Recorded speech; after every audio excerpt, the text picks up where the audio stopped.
This episode is brought to you by Accenture. When your advertising operations fall out of sync, everything else follows. Spotify and Accenture are working together to reinvent the rhythm of ad sales, using automation, analytics, and smarter workflows to simplify campaign delivery and access better data across the business. The result? Less time spent on operations, more time connecting brands with the moments and fandoms that matter most. Learn more at accenture.com/Spotify. The new LinkedIn Hiring Pro can't undo your last hire, the no-show. Who set you back because they didn't show up on day one, or day two, or ever again. And now your product launch is delayed because you're talking to alien abduction podcasters to track them down. But LinkedIn Hiring Pro can help make sure your next hire sticks. In fact, businesses who use LinkedIn are 24% less likely to reopen a role in the next 12 months. Hire right the first time with LinkedIn Hiring Pro. Post a free job today at linkedin.com/quality. This podcast is part of the Robots Radio Rocket Club, a program designed to help all podcasts reach their full potential. For information about joining the Robots Radio Rocket Club, check out robotsradio.net. Welcome to Holocron Histories, Star Wars Canon versus Legends, where we're going to take a deep dive into the lore of the Star Wars universe.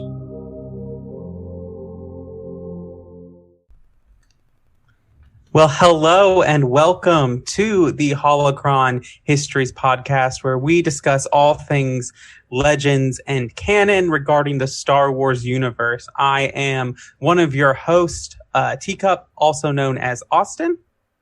And I am Ben of Temeria.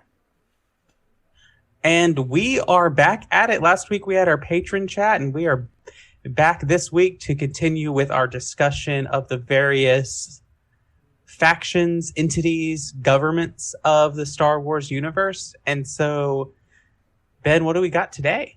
So today we have the most well-known one next to, the Galactic Republic. We have the Galactic Empire. So everybody knows the Galactic Empire from day one of Star Wars. They're the main antagonists, you could say. At least the antagonists are part of it. So yeah, that's what we got. And then after this, we're going to get more into the smaller factions. This is the last big one we're really going to get into. So as far as Legends goes, and hopefully, there's a lot of info, so I'm going to try and get through this a lot quicker than the last time we did a faction episode. And a lot of this does go into canon too, which is good. The Empire was said to have begun with the scheming aspiration of the Sith Lord Dark Sidious. Known as his alter ego as Senator Palpatine of Naboo, he was inspired by the resurrected Sith Empire, which dominated the galaxy over 3 millennium earlier. So, that Sith Empire being Darth Bane's, if I recall, right? Maybe. Hold on. It might have been Bane's. I can't remember on the top of my head. So no, that is not. No, it's not Bane. It's not Bane. Whose was it? It's referring to the Sith Empire following the Great Hyperspace War. Oh, okay. But I would say that you bring up an interesting point right away, because I would argue that the Galactic Empire in its start and ideology begins with Darth Bane. Yeah, because the rule of two. Right, and he sets that up, and when you read the Bane novels, not going to get too spoilerly, but when you read them, you really understand that this whole idea that Bane gets at is so that what Palpatine wants to happen will happen. That is the end goal of the rule of two. So I would argue that it begins with Bane. Probably, okay. You could probably also argue that it begins with Plagueis. Or Plagueis. Plagueis is a medieval theologian and heretic. But Plagueis is a Sith Lord. So yeah. Yeah, I can agree with that. It does really start with Bane more than just the Sith Empire as a whole prior. So in 24 BBY, so this is during the Clone Wars, Dooku helped found the Confederacy and Independent Systems, which we talked about earlier. Formation of the Separatist Council, led again by Newt Gunray, on Rexus Prime, igniting the Separatist crisis. Palpatine, at the end of his second term, was allowed to stay in power until the crisis resolved, which eventually led to the Clone Wars, which started the first Battle of Geonosis in 22 BBY. At the beginning of the Clone Wars, Palpatine was an efficient and effective leader, who quickly brought to an end of the corruption of the Senate. His authority was greatly increased, even more so than at the start of the Separatist crisis, via acting Senator Jar Jar Binks, while the Senate willingly furnished, as they gave him more emergency powers to him. So, if you listened to our Patreon chat last week, we do talk about Darth Jar Jar, which this kind of can go into that. But not going to get into that. Right, and it's a point of, like, Palpatine just keeps kind of creating reasons of why he needs to stay in power. Mm-hmm. Whether or not those are fabricated in, like, the actual Clone Wars. There's a Clone Wars episode arc where they're losing traction for the war in the Galactic Senate. Kind of like that, like, Bail Organa and Padme and all these other senators are pushing for, like, let's seek a peaceful resolution, let's seek something out. And basically Palpatine and Dooku say, well, we can't have that. So Palpatine basically allows a terrorist attack on Coruscant to basically scare the senators into funding more of the war and his power. Was that the Cad Bane episodes? No, because Cad Bane, he takes the Senate building hostage in order to free Zero the Hutt. He's hired by the Hutts to do that. Okay. But yeah, so there's a whole thing. Coruscant has so many incidents. That's the one where they have... I distinctly remember this because they looked so unique. They had, like, the cleaning droids that turn into the bombs. Do you remember that? Oh, yeah. Okay, now I know what you're talking about. Yeah. That's what it... But, like, that's... very unique droids.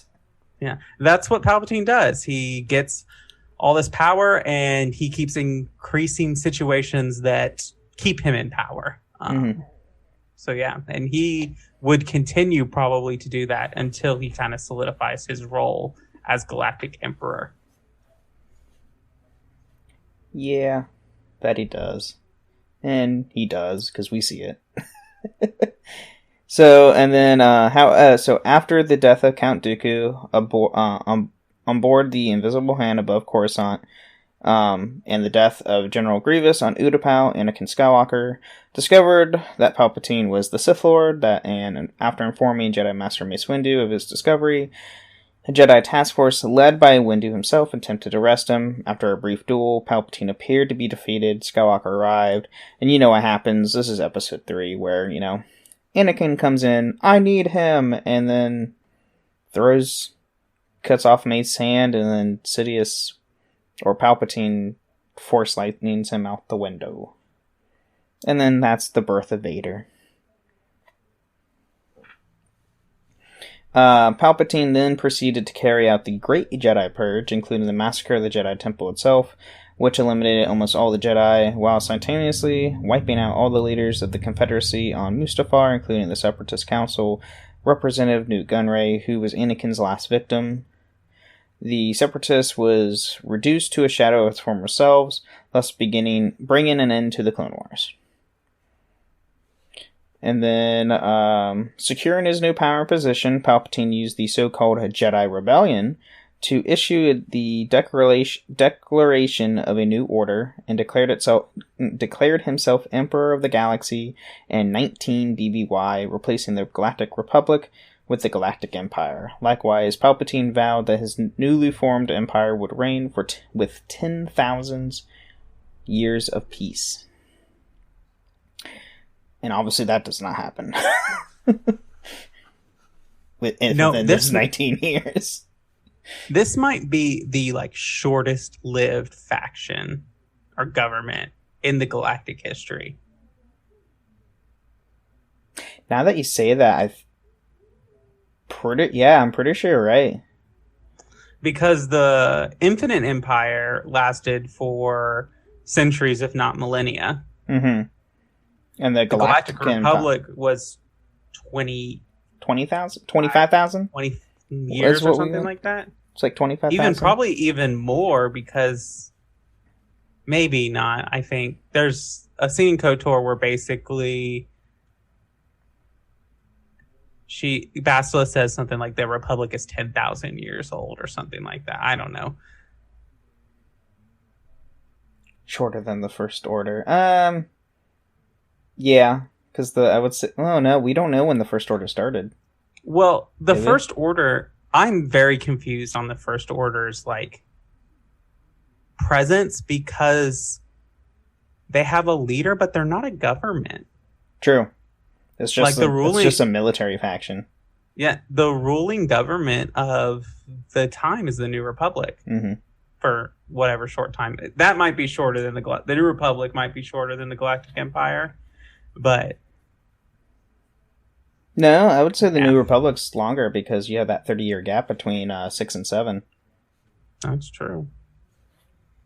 Let's see, because the New Republic BBY is when Luke and Leia are born, mm-hmm. And the Empire. And we'll get to it actually with the fall of the Empire. So let's continue. Many people under the Empire supported the vision outlined in the Declaration of the New Order, largely due to the violence that had plagued the galaxy for so long. Many senators wholeheartedly supported the new government, while a number of more cautious senators chose to watch and wait to see how the new government would handle the affairs of state. In retrospect, the foundation of the Empire had already been set down during Palpatine's chancellorship, and all potential threats eliminated. Therefore, the transition from Republic to Empire was relatively smooth. And I know we're talking about canon, or Legends right now. In canon, if you ever watch The Bad Batch, it's an instant transition from the Republic to the Empire. Almost instantaneously. Literally, it was like maybe a couple days, and then there's Hollow News. It's like, hey, you can exchange your Republic credits for Empire credits. Yeah, and it has to do with like what we talked about Palpatine, solidifying power to the point that like him changing it to the Galactic Empire is nothing more than really like changing what's on the letterhead of official documents. Yep. He already has all the power to make all these decisions. In fact, there's the big line and we'll probably get to this in the beginning of A New Hope, where Tarkin's basically like, oh, the Emperor just said, I'm done with the Senate. And that's the end. Yep. No more Senate. Mm-hmm. So, and then it is important to know not all senators liked what they saw. Shortly before the start of the Clone Wars in 2022 BBY, the Loyalist Committee was formed by more Democratic senators. By the eve of the Empire, near the end of the Clone Wars in 19 BBY, the Loyalist Committee was reorganized into the Petition of 2000, who sought to bring the worries of these senators to Palpatine. The petition was led by Bail Organa, Mon Mothma, and Padme Amidala. Oh gosh, I can't talk. Palpatine's dismissal to their concerns was one factor that led Organa and Mothma to help found the Alliance to restore the Republic. So, and we're not going to really go much into the Rebellion or even the First Order or the Resistance, because everybody knows the Rebellion. You kind of see that, and then the First Order and the Resistance are so new, they're still adding more to that, even though they kind of stopped. But you can see Mon Mothma, Bail Organa, and Padme were all basically the founders of the Rebel Alliance before there was ever needed a Rebel Alliance. Right. And if you're watching all your Star Wars on Disney Plus, all the deleted scenes are on Disney Plus. Like, you can go into all the movies and watch the deleted scenes. Even like the old ones, like the original trilogy, you can watch some of their deleted scenes, which is just funny. But in Revenge of the Sith, there is a cut deleted scene of a meeting between Padme, Mon Mothma, Bail Organa, and a couple other senators basically discussing this, and it is the beginning of the rebellion. It's a really great scene. You should go in and watch it, where it just gives a little broader context, especially considering like it's like really close to the scene where Padme basically asks Anakin, like, do you ever think we're on the wrong side? Yeah. And feeling that, like, it's just gives a bigger context to the movie. But it's basically that, like, this loyalist committee and restoration to restore the Republic, which will eventually become the Rebel Alliance. Yep. So, now we get to, that was the origins. Now we get into the imperialization. So with the rise of the Empire, all the institutions of the Old Republic found themselves either dismantled or modified beyond recognition. There was a riot in renaming all these things Imperial to glorify the new Emperor. Overnight, the Coruscant sector was renamed into the Imperial sector. Coruscant itself was renamed the Imperial City, or Imperial Center, and the Galactic City was renamed the Imperial City. The Galactic Senate became the Imperial Senate. The Grand Army of the Republic became the Imperial Army, with clone troopers. So they did use clones for a short while, which made up majority of the Galactic Armed, or the Galactic GAR. I can't remember what that was. Grand Army of the Republic. Acronyms.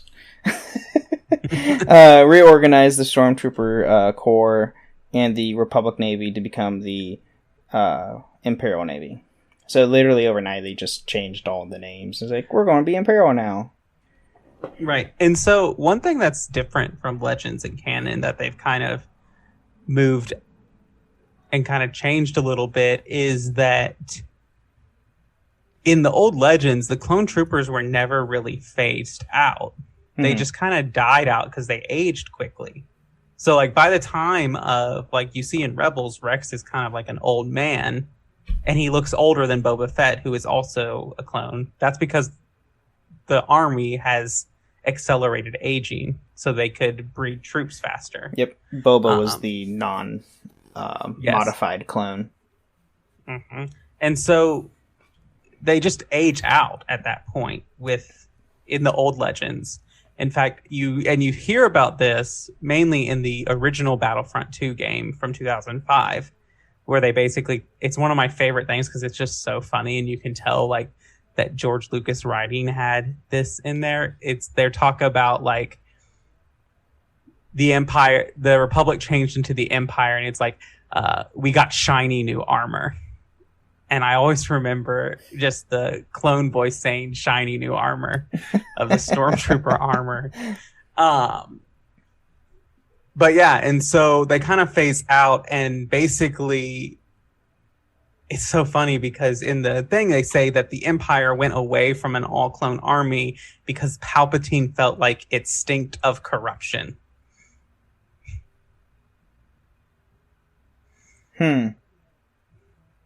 Interesting. Which he didn't care about corruption. I guess it was just a, appearance thing. But yeah, so I think that's interesting. Whereas in canon, which we might get to, the clone troopers are like decommissioned. They're basically removed in favor of, a variety of soldiers, of recruits and conscriptions and lots of things. Yep. So, which I hope we see more kind of that process in the next season of the Bad Batch. Yes, I'm excited for that. But let's get back into Legends, 'cause I still have a lot. So they do rename all the intelligence bureaus to the Imperial Intelligence, just like how they renamed everything else overnight. Palpatine consolidated his power by launching purges against his opponents, most notably the Old Republic officers whom had not been able to be seduced to his side. Any officers who were held anti-imperial sentiments were arrested and executed by Admiral Mullen under Palpatine's orders. Palpatine's first purge of the Imperial Navy occurred while within 2 weeks of his empire's rule. And then, during the first few years of the Empire, the galaxy saw the single largest military buildup in history. A permanent class of Moffs and regional governors were established to more efficiently govern individual sectors and regions of the Empire. Popular support for the policies of Palpatine's administration was high. In addition, the Empire was also pursued a reconquest of the middle and outer rims of the galaxy, which included getting rid of any and all remaining separatist influence. And then, nonetheless, many members of the Imperial Navy or military were unhappy about Palpatine's plan for imperialization.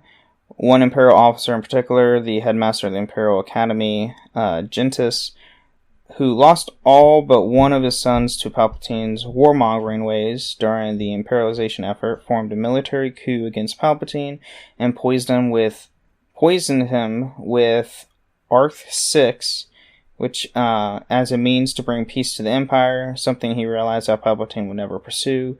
The coup, while initially successful, ultimately failed. So, they tried to poison Palpatine, but didn't work. Because if only he succeeded. Right. They don't want to be as bad. You just have a Darth Vader to deal with. Right, but I wonder what, I guess, with Palpatine gone, I guess Yoda and Obi-Wan would be like, well, we can handle Vader. Right. It's like, oh, it's just Vader. It's fine. We can take down that broken Jedi half robot. It's fine. Yeah, well. So, let's see.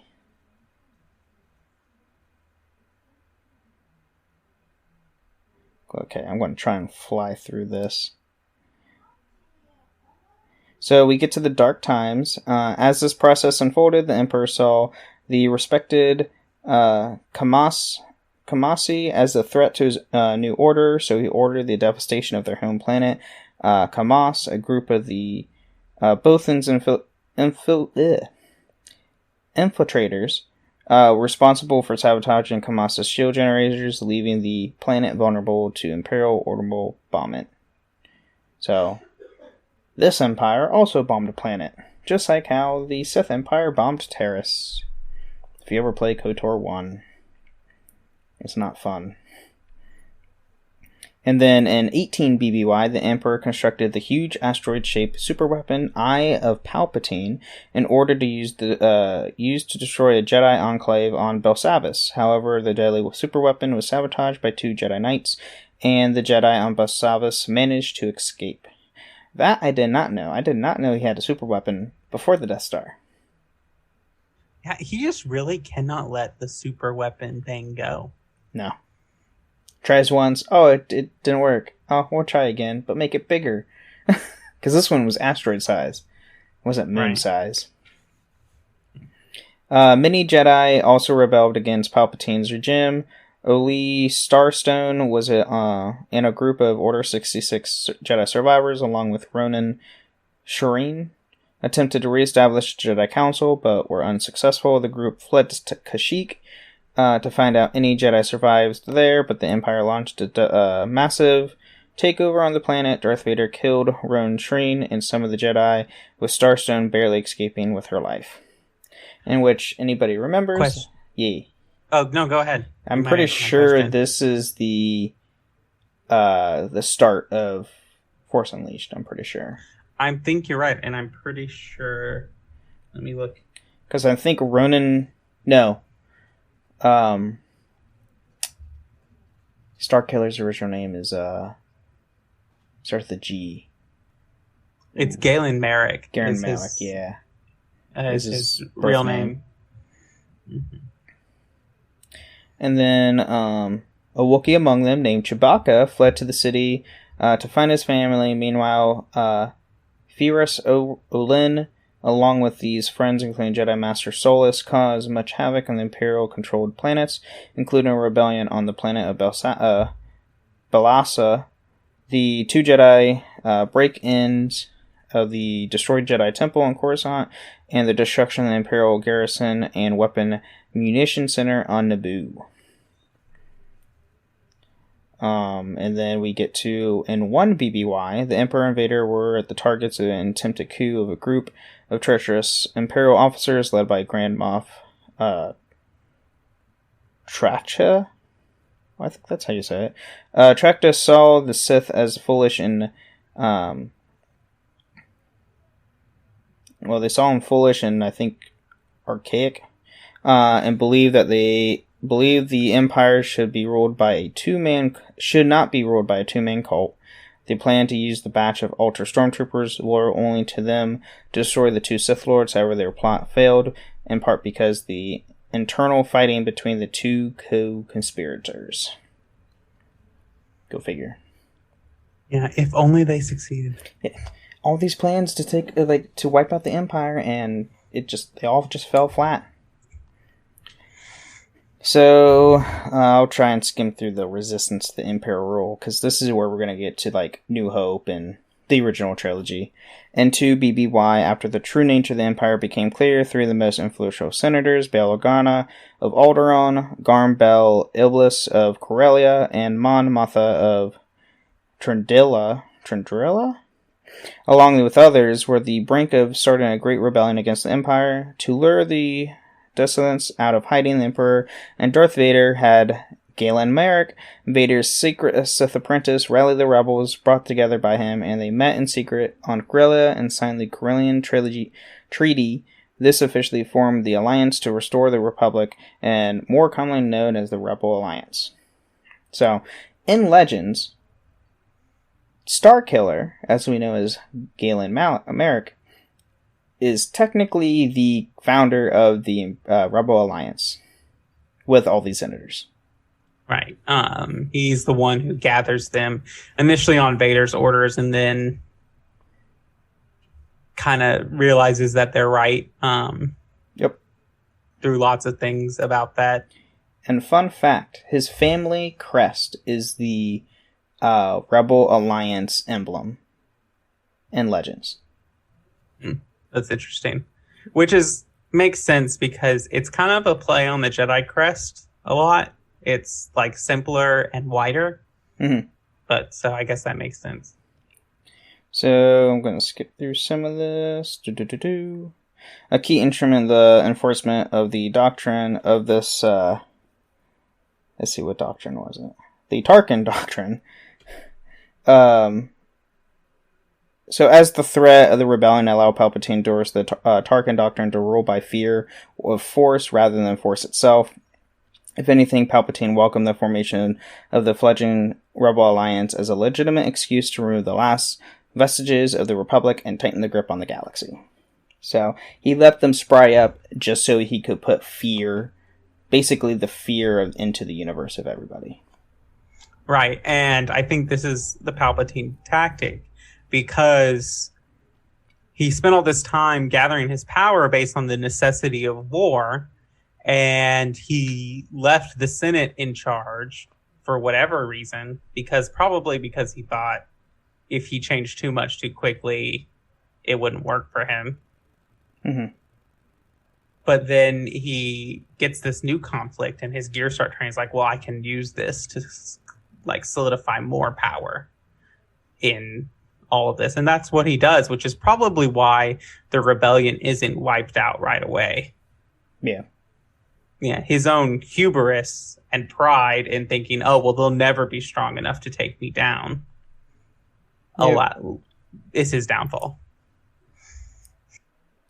So then a key instrument in the enforcement of the doctrine was intended to be the Death Star, a moon-sized planet A moon-sized space station with sufficient firepower to easily destroy a planet with a single discharge of its powerful superweapon, which we all see in A New Hope. We see it destroy Alderaan, sadly. We do see it in Rogue One, where we see a less powerful version of the Death Star laser literally wipe out Jeddah, the city of Jeddah, or a city on Jeddah. Jeddah's the planet. So now we get to the fracturing and warlord era. The Empire, however, was too large to be destroyed in a single blow. For the next 15 years, the rebels soon renamed the Alliance of the Free Planets and then the New Republic. So this is after Return of the Jedi. Fought to free the galaxy from the former Imperials, styling themselves as independent warlords as well as Imperial loyalists, such as Thrawn and Yasane Starred. I think that's how you say that name. But this is where Thrawn comes in. Thrawn comes in after Return of the Jedi in Legends. Let's see here. Immediately following the Imperial defeat at the Battle of Endor, Grand Vizsla sat Prestige siege controlled the Empire. However, his lack of charisma, force powers, and terrifying presence that both Emperor Palpatine and Darth Vader used kept the Empire together. His rule of the Empire did not last because he didn't have anything that Palpatine or Vader had. And let's be honest, if you see Vader face to face, you would be terrified. Yeah, and I think that there's certain Star Wars media, both very recently and not very recently, that confirms that. Yes. Yes. And then, so now we're going to go into the Imperial Resurgence. The Galactic Empire had, for all purposes, ceased to exist by 8 ABY, so this is 8 years after the Battle of Yavin, with what Imperial loyalists remained continuing to lose ground until the return of Grand Admiral Thrawn, a military genius, the only non-human to climb the ranks of the Imperial Navy, and the last remaining Grand Admiral. So, as I said earlier, this Thrawn really takes control and comes into play in the Star Wars universe and Legends after Return. Though, surprisingly enough, his reign did not last long, which is very surprising. In 10 ABY, the surviving members in the Imperial Ruling Council under Ars Dengar's leadership gathered several brilliant Imperial warlords to organize a military campaign into the Galactic Core. The warlords were emboldened by the late Grand Admiral Thrawn's triumphs and accomplished against the New Republic, which was still recovering from the devastating Thrawn campaign. As I said, Thrawn retreated and didn't come out great. And then everybody else after him has just been, they go in power and then quickly descend or die. And here's the thing, like, Palpatine never thought that he would be dethroned. He never worried about what would happen if he lost. I mean, he had some kind of contingency plans, and we'll talk about that in a little bit. But he didn't really ever think that was going to happen. No. He thought that he would rule forever, and eventually there would be a new apprentice that would kill Darth Vader and reestablish the rule of two and keep that going. Mm-hmm. So, talking about Palpatine, now we get into the return of Palpatine. Somehow. Oh, wait, different. That's canon. In 11 ABY, when it seemed the Empire would never return, the hopes were lost, and the New Republic would finally close in victory. An enigmatic figure took the title of Emperor. However, this person was no new Emperor, for Emperor Palpatine had returned, returning in flesh-clone bodies, imbued with the dead despot's spirit. He proceeded to rebuild his fallen empire, and 6 years later finally regained the strength to again challenge the New Republic. Oh, whoa, it's like we've seen this before. Just better written. Yeah. Oops. Did I say that? This is also a point to make about this Palpatine, because I'm sure that everyone is picturing the Palpatine from Rise of Skywalker. But this Palpatine looked even younger than Clone Wars Palpatine. That's true. He did make himself a lot younger because it was actual good clones. Right. And so, I mean, which makes sense. Like, Palpatine seizes control of the Kaminoan cloning facilities after the descent, like after the Republic is over. Mm-hmm. And so he has access to all this cloning technology. It makes sense that he would have a clone backed up. And so what's interesting is that he basically possesses this clone. Mm-hmm. So he has all his knowledge, but he like looks young and like attractive and not like a raisin shooting lightning. Yes, exactly. Yeah. So, and then this is interesting. Some of this stuff I didn't even know. The Emperor turned Jedi Knight Luke Skywalker to the dark side of the Force to serve as his new supreme commander of the Imperial forces, but Skywalker defected back to the New Republic.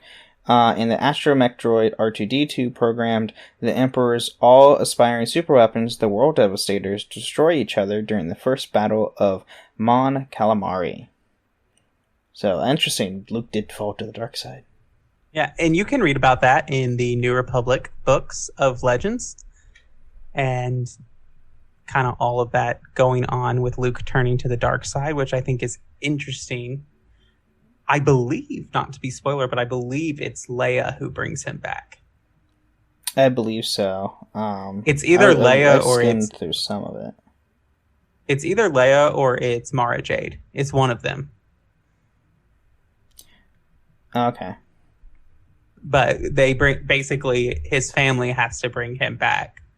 And I can't remember exactly how Palpatine turns him to the dark side. It's kind of like a similar tactic that you kind of see in Return of the Jedi, where it's like, oh, well, we'll just hurt everyone you love. Mm-hmm. So in the Battle of Pinnacle Base, Palpatine summoned a Force Storm to obliterate a New Republic fleet orbiting the Sucha 5. However, Skywalker and his sister Leia Organa Solo used the Force, causing the storm to annihilate Palpatine and his flagship, the Eclipse-class dreadnought Eclipse. So, they were strong enough to take down a giant superweapon Star Destroyer. I expect nothing from the offspring of Anakin Skywalker and Padme Amidala. Fair enough. That is true. So, and then I guess we'll go into the deaths and collapse of the Empire. Following Palpatine's final death, Kanor Jack seized the Imperial throne. However, the Imperial fleet was left rudderless without orders of the Emperor. They retreated from the core worlds, and the Empire quickly crumbled. Not long after, the New Republic had reclaimed Coruscant from the Dark Empire. After its fall, the new Jedi Order was created by Luke Skywalker and the Jedi Praxium on Yavin 4, where he became the Order's first Grand Master. This had undone Palpatine's extermination of the Jedi Order that had begun the formation of the Empire in 19 BBY. And funny enough, that is where the Jedi Academy games come into place. Yes. It's also noted to say that in the old canon, the Empire, in Legends, the Empire is still around, like 30 years later. It just exists as a different entity. It's called the Imperial Remnant, which is like the remaining of the Empire, and then it forms to like the Galactic Empire, which is kind of more in like a symbiotic, like peaceful relationship with the Republic, even though there's tension still there. But it never really goes away. Yeah. And reading Legends, you find out the Empire is there way after Luke. Yes. And so basically, well, it's interesting, and this is a little spoiler, but basically, so Han and Leia have 3 children. Anakin Solo, and then Jason and Jaina Solo, who are twins. Jaina marries a Imperial named Jagged Fell, who becomes like the Imperial head of state and basically starts what's called the Fell Dynasty, which survives all the way to Darth Krayt, which is like centuries after Luke is dead. Mm-hmm. Yeah, it's cool. Mm-hmm. So, you want to take our break? Yeah, let's get that break going. This episode is brought to you by Tidy Cats, here to level up your litter game with their new Performance Plus lineup. Your home is your happy place, your cats, VIPs. So when it comes to the litter box, excellence isn't optional. Choose from products that specialize in max power clumping, low tracking, or odor fighting so advanced, stink won't see it coming. Tidy Cats Performance Plus. Mission mighty, keep it tidy. Shop now at tidycats.com. Tomorrow morning is knocking. Stock your fridge now. How about a creamy mocha frappuccino drink? Or a sweet vanilla? Smooth caramel maybe? Or a white chocolate mocha? Whichever you choose, delicious coffee awaits. Find Starbucks Frappuccino drinks wherever you buy your groceries.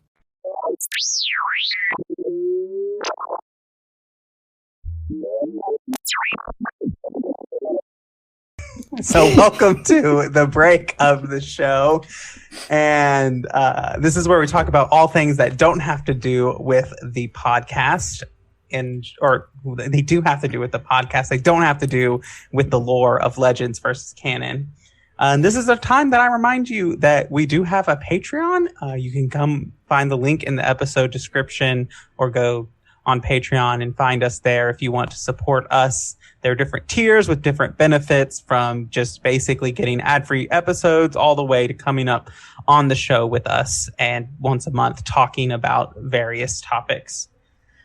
If you cannot support us financially, that's okay. There are other ways to support the show, and one of those is to leave ratings and reviews, either on Apple or Spotify. And we do have a new review to read today.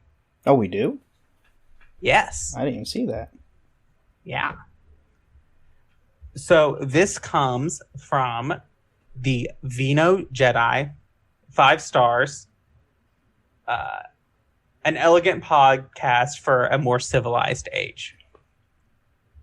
He says, as an expanded universe, now Legends fan, I'm so glad this podcast is on the air. Austin and Ben bring a ton of information from episode to episode and make it fun to listen to. The honor they show to what came before is refreshing and sets this podcast apart from other piles of Star Wars podcasts out there. I can't wait to tune into every episode. This is the podcast you're looking for.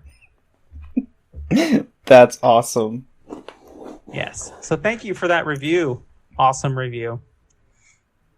Yes, and like Austin said earlier, if you guys ever want to join us on the show, we just had our last week was our first patron chat. We went over fan theories and all that. As far as I believe, we decided the next patron chat we're going to be going and talking about the Obi-Wan series, since the final episode will be that Wednesday into that Friday. Yeah, it will. I'll have to make sure I'm caught up, because at some point in there, I'm going to Florida for Galaxy's Edge. Oh, that's right. You're taking a trip to Batu. Yeah, so I'll have to figure out to make sure I'm caught up. Oh, yeah. Are you guys staying at the resort down there? No, we're staying off-site. Oh, okay. Well, I will let you know. They added more merch. Like, recently, this week. It's too much. Of course they did. Of course they did. But, alright, let's get back into the show with Canon. Mm-hmm. Hi, Ryan Reynolds here for Mint Mobile. Are you looking for a beach read this summer? May I suggest your big wireless bill? It's got suspense, mystery, a slightly flat, emotional arc, and a shocking twist where you realize you've been overpaying the entire time. Fortunately, though, Mint's story is better. Every plan, $15 a month. Even unlimited. That's it. Happy ending.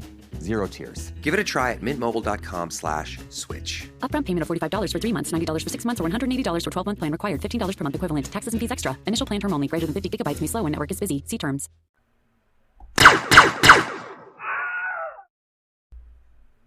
All right, now we're back. Now we're going to go into the canon of the Empire. So, a lot of this will transfer over from Legends, because a lot of the Imperial stuff from Legends was in the original films. So, early foundations, obviously, it was based on the Sith Empire back during the Old Republic's time period. So this is like Old Republic, not like the Galactic Republic that we know. Following the defeat of the Sith during the final war with the Jedi Order, for at least 1,000 years, the dominant governing body of the galaxy was the Democratic Galactic Republic, which was governed by the Galactic Senate and led by an elected Supreme Chancellor. In the last decades of its existence, the Republic Senate became embroiled in bureaucracy, rendering it woefully ineffective of the governing body. Darth Sidious, the Dark Lord of the Sith, known publicly as Senator Sheev Palpatine of Naboo, privately lamented the declining state of the Senate, noting that the Republic was not what it once was. When, he was pulling the strings the entire time. Right. And I think this is a good... I meant to say this earlier, but, I really like how the language here talks about publicly known as, Sheev Palpatine. That, Sheev Palpatine is a mask that Darth Sidious puts on. Who he really is Darth Sidious. Yeah. And, the personality of Palpatine, the Supreme Chancellor, of Sheev Palpatine, is a persona. It's fake. It's not ruse. Real. None of that is real. Mm-hmm. Yep. 13 years before the Republic's end as a democracy, Darth Sidious orchestrated the invasion of Naboo by the Trade Federation in order to create a leadership crisis in the Senate. In the decade that followed, Sidious secretly manipulated galactic events to the extent that the war became inevitable.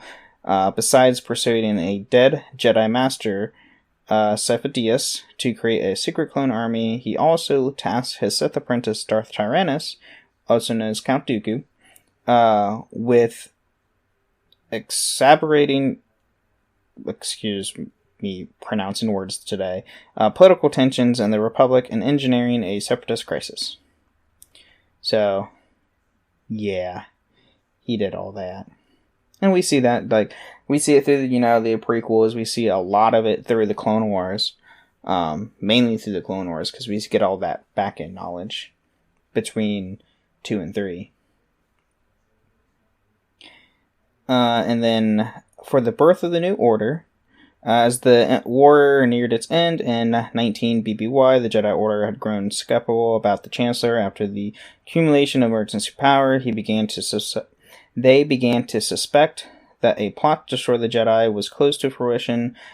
The Jedi Council started discussing forcibly removing Palpatine from office and temporarily overseeing the Senate in order to remain political stability during the transition period. So this is during Episode 3, Revenge of the Sith. And, during this, Sidious executed Order 66 to purge the entire Jedi Order. Anakin then became known as Darth Vader, as Palpatine's apprentice. And a lot of things happened, which we see in a lot of the new stuff, especially in Obi-Wan. If you watch the first episode, you know what I'm talking about. That first scene. I need them to stop with that. Order 66? I need them to stop with opening series with Order 66. Yeah, I agree with that. It's just the same. We know what happens. It's just like Spider-Man. We know what happens to Uncle Ben. You don't need to explain it every single time. Same as Batman. Right. We know what happened. Right. We know why he's Batman. And it's just between Bad Batch, Ahsoka, or not Ahsoka, but season 7 of Clone Wars, Jedi Fallen Order, the actual footage of Order 66 from the films. Yep. We get a lot of it. Yeah, it's just... Yeah, it happens.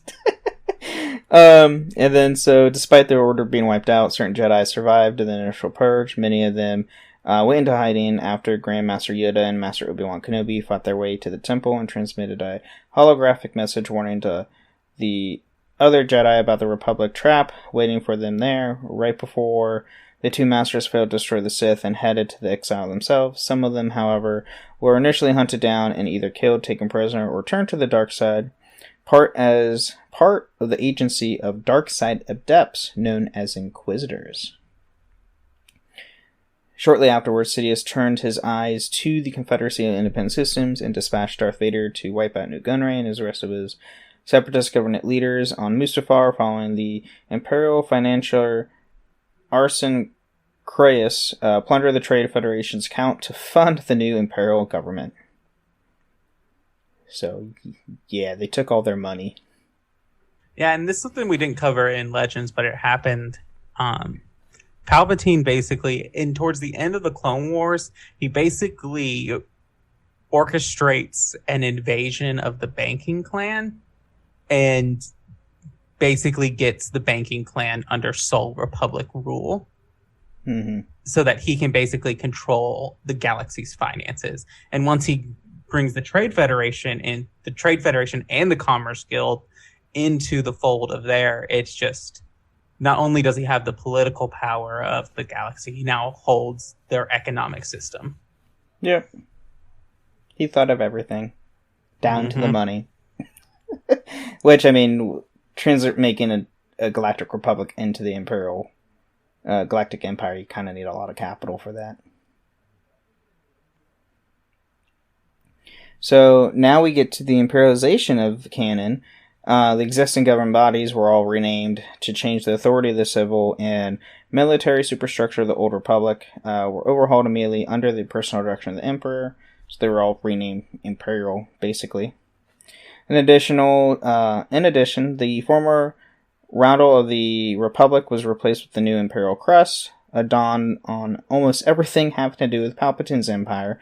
With every day that passed, Palpatine's hold of their galaxy grew tighter. For the next decade and a half, Imperial rule, bolstered by the military created to fight in the Clone Wars, dominated the galaxy, and was largely unchallenged.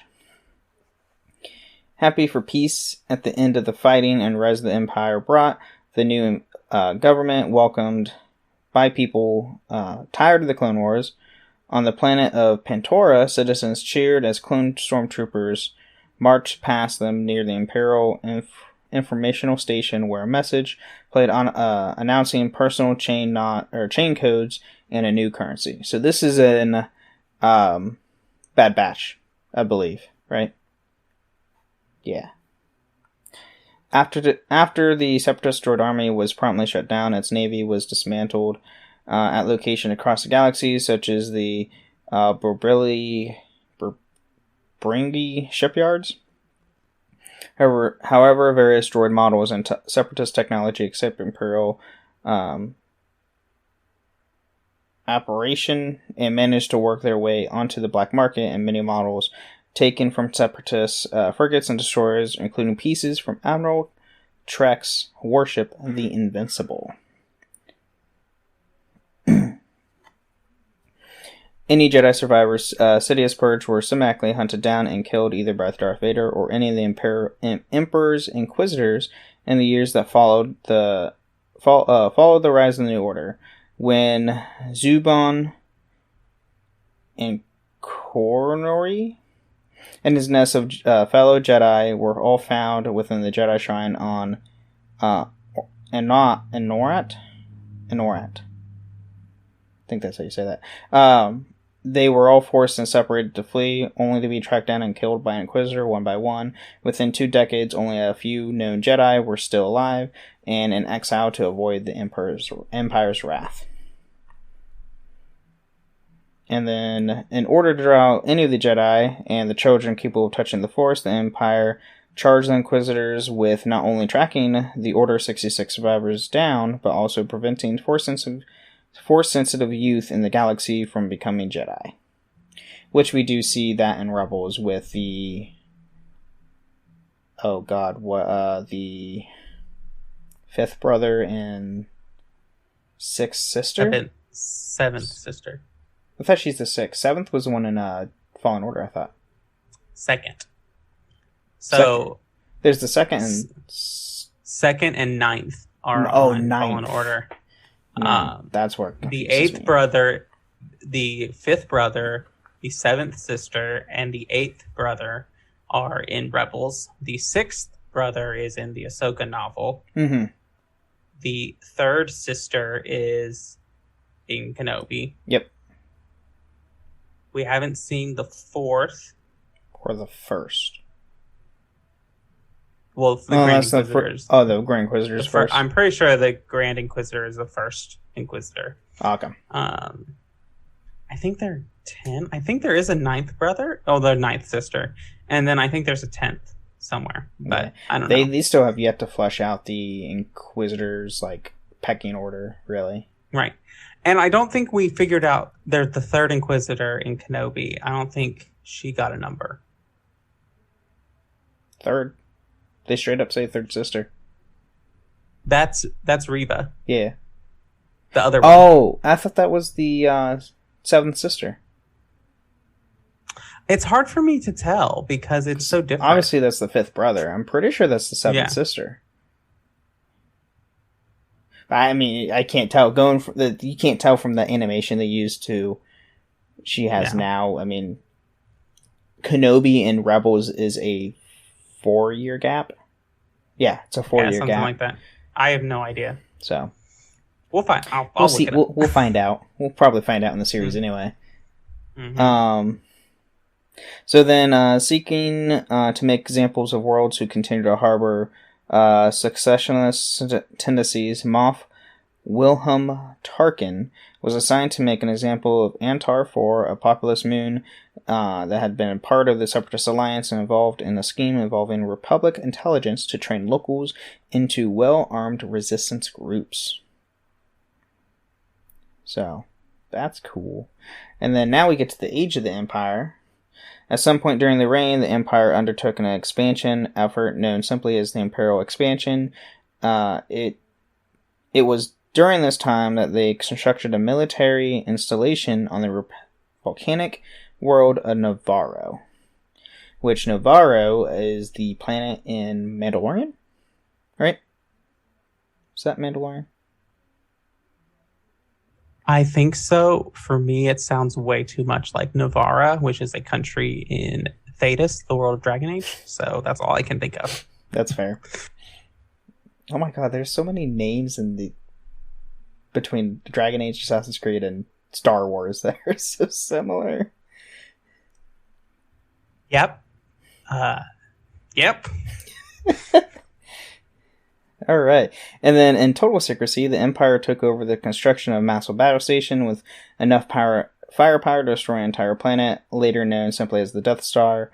That would have formerly have been a separatist project engineered by Geonosian Archduke Poggle the Lesser's Hive's colony for Darth Tyrannus, who was entrusted with the project's plans for safekeeping throughout the Clone Wars, with supplies coming from various planets and locations such as the Sentinel Base and Geonosis.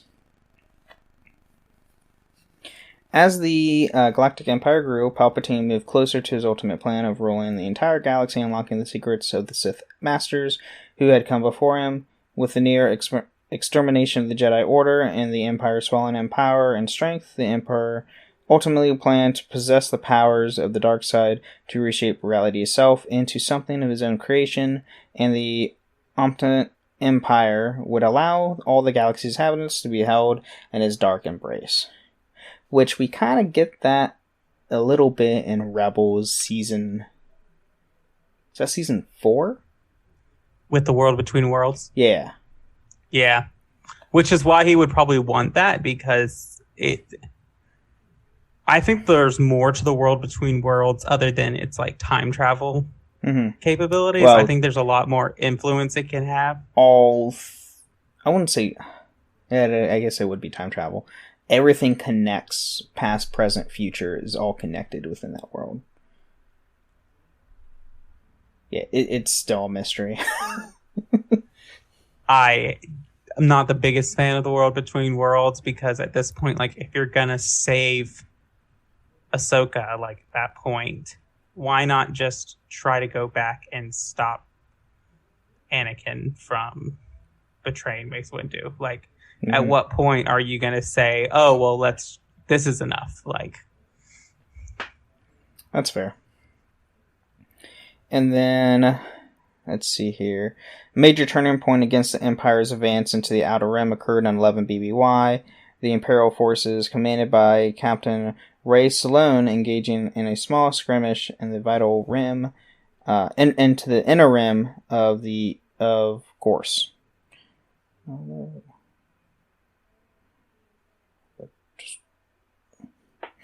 Let's see. The Gorse conflict ultimately ended by transferring the local thwarted mining operations to Imperial line of Baron Lero.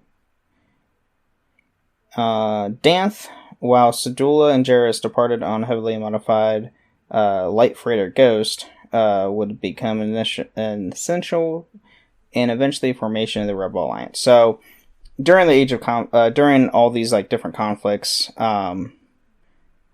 Hera and Kanan were active on helping out other people. They were smugglers. Think of Han and Chewie. That's what they did for a living.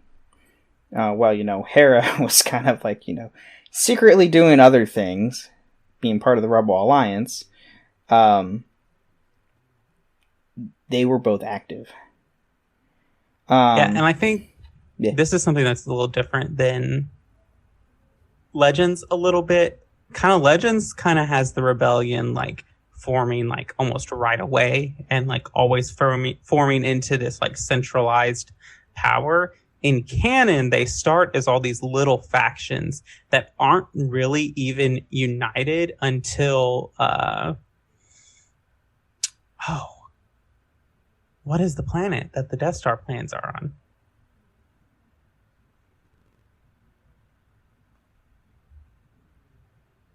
Planet with Death Stars. With the Death Star plans. Scarif? Scarif, until the Battle of Scarif, and that's when like the Rebel Alliance makes its stand, really. Like the end of Rebels and the Battle of Scarif, the Rebel Alliance, like, boom, we are the Rebel Alliance, a force that is making a decision here. Yep. So meanwhile, more and more worlds within the Empire began to realize its true intentions. After various massacres on Kashyyyk and increasingly brutal tactics such as the Empire committing genocide on Lasat, homeworld of Lasans, a growing number of the citizens of the galaxy began to rebel against Imperial domination. In 14 BBY, various survivors of the Antor, Atrocity, and other malcontents joined together under the leadership of former Captain Birch Teller, who organized them into a rebel cell, intent on installing the development of the Emperor's newest weapon under construction at Geonosis, which we all know is the Death Star. I'm pretty sure. Yes, I believe so. After lengthy fleet redeployments and the discovery of more within the Imperial ranks, Tarkin aboard the Imperial-class Star Destroyer Extracrix? I don't know how you say that Star Destroyer's name. I think that's his main Star Destroyer, if I recall, too. Executrix. Executrix. Is how I would say it. Managed to disable the rebel warship and capture the dissidents after a brief battle and timely arrival of Star Destroyers, Complainant and Enforcer. God, their names for their Star Destroyers. Around 14 years into Palpatine's role as Emperor, the Empire had begun its expansion in the Outer Rim. Worlds like Jelyusan saw occupation development leading to a rampant pollution and industrialization to support the Imperial war machine. So now we get into the Galactic Civil War, which I'm starting to wrap this up. This is where, we're going to get into Star Wars Rebels and the original trilogy, Rogue One. I would say Kenobi, but it's still being fleshed. Kenobi still is just now happening.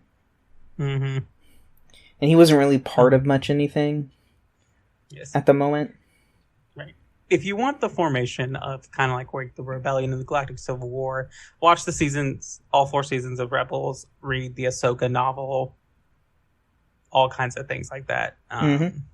That'll help you understand. Even playing Jedi Fallen Order can help you with that. True. So, the aggressive dislocation of persons and high tax eventually led to a development of small and localized, albeit serious, upheaval in 5 BBY against Imperial authority on Lothal. Among these cells on Lothal were the Spectres, who were named the Ghost when rumor of discovery of Jarrus' Jedi identity and his duty on leading the Spectres began to emerge. The Empire sent the Grand Inquisitor to drag him down. So this is where we're going to get into Rebels, as I said before, with Ezra, Kanan, Hera, and all of them. And then another time, local insurgency was carried out by Guerrera partisans on the desert moon of Jeddah, and Imperial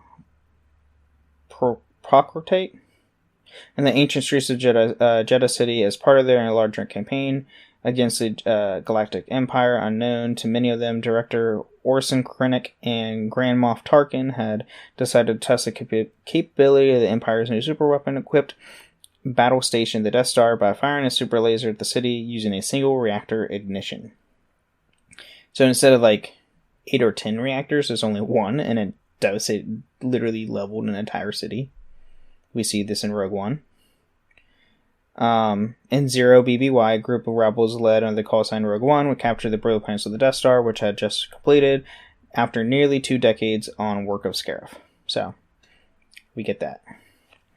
However, they received support from the Alliance fleet under Admiral Radis, whose forces engaged the Imperial Star Destroyers above Scarif and aimed to destroy the Shield Gate. Rogue One was able to transmit the stolen plans to the fleet above, but by the order of Grand Moff Tarkin, they, along with Director Orson Krennic, were eradicated by a low-powered blast from the arrived Death Star and destroyed the Citadel and surrounding area. And then we get into New Hope, Empire Strikes Back, Return of the Jedi. That's the Galactic Civil War in a nutshell. Right. Then we get the fragmentation of the Order, with destruction of the Death Star and death of the Order's Toleration rulers. Many worlds across the galaxy began to celebrate the Empire's defeat over Endor, with the incorrect notion the war was over. It was not. Fully. Shutting down all travel and communications into and out of Anarat sector, Governor Abrid established the Iron Blockade and formed his own remnant faction. Citizens who dared to fight back and speak of so-called rumors of the Empire's defeat were hunted and eliminated by Commander Bra and his Purge troopers. And then this is where we're going to get into the new Battlefront 2 from 2015. With the Empire fragmented, the Rebel Alliance embarked on numerous campaigns such as the Beltil Liberation and the Battle of Kawa City to capitalize its stunning success over Endor, resulting in numerous Imperial defeats. 20 days after Endor, the posthumous contingency plan of the late Emperor, known as Operation Cinder, was delivered to numerous Imperial captains by messenger droids. The operation consisted of coordinated attacks on strategic worlds affiliated with the rebellion, which the Emperor considered a final act of revenge against his enemies, including his home world of Naboo. So if you play Battlefront 2 in 2015, that is the second or third mission you start doing. Yeah. Yeah. And then we get to the birth of the New Republic. Eventually, the Galactic Empire had to contend with the New Republic, a rival galactic government formed in the wake of the Rebellion's victory over Endor, suffering a string of defeats against the Republic, including loss of Severcaros and Malastar, along with a failed attempt to restart the former separatist droid foundries and Geonosis. The Empire gradually began to crumble. With most of the Empire veteran troops killed on the second Death Star or Vader's command ship, the Executor, military policy and tactical clumsiness soon hampered the Empire's efforts at a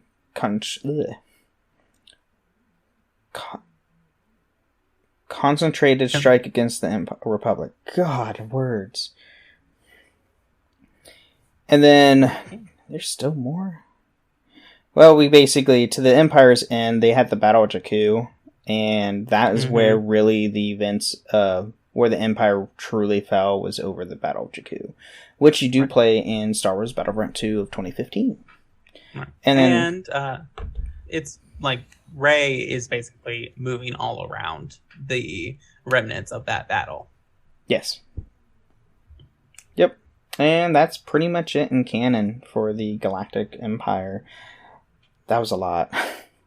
Yeah. Next week shouldn't be that much. No. The Galactic Empire, it's a big thing. It lasts a long time. There's a lot that happens in Legends that we didn't talk about that we'll probably do. We might do a Galactic Empire Revisited to talk about their insurgents and like post, really the Imperial Remnant, post Thrawn, post the return of Palpatine, and how they become like a peaceful, quote unquote, peaceful group in the galaxy. But that's the gist. They're the bad guys. They don't really know what to do with when Palpatine dies. They don't know what to do with their leader gone, especially with so much fear that Palpatine and Vader held. Yeah. Without those two holding the Empire up, no one knows what to do, like, at all. Yeah. And you kind of see that. You see various leaders kind of grasping at straws for power. And the Republic is just... the New Republic and what remains the Rebel Alliance is just very centralized. Like, their leaders are clear. It's Mon Mothma. It's Leia Organa. It's Lando Calrissian. It's Han Solo. And in some ways, it's Luke, even though he goes off to do his own thing after Endor. But, yeah. Yep. That it is. So, you got anything else? No, not really. Everybody just keep watching Obi-Wan. More cool things are happening in Obi-Wan. This episode was a doozy, I will say. Mm-hmm. So, I'm curious where it's going to go after this. We only have 3 more episodes. I know. I will say, I'm pretty sure when we get Tales of the Jedi, that new animated Dave Filoni is doing. So it's a 6-episode miniseries. 3 episodes are going to be about young Count Dooku before he turned to a Sith. And then 3 episodes will be strictly about Ahsoka, her upbringing. And then from what we see in the teaser trailer, we might see the fight with the 6th brother. Yeah, that's what I saw, which would be interesting. To see that animated put on screen. It's like, this is how she got her white crystals. Because the fight's awesome if you haven't read the Ahsoka novel. Because she fights this dude without a lightsaber. Yeah, it's really a testament to Ahsoka's power and how determined she is for her own survival. And like, the Ahsoka novel is really a good story about how Ahsoka gets to where she is in Rebels and how she kind of comes into like, okay, I'm not a Jedi, but what does that mean for me? What do I need to be for the galaxy? And it's awesome. Well, if that's all, we'll see you next week. Thanks for listening. And may the Force be with you. Thank you for listening to Holocron Histories, Star Wars Canon versus Legends. You can find us on the Robots Radio Discord at robotsradio.net. You can also follow us on Twitter at SWHoloHistories and contact us at holocronhistories@gmail.com.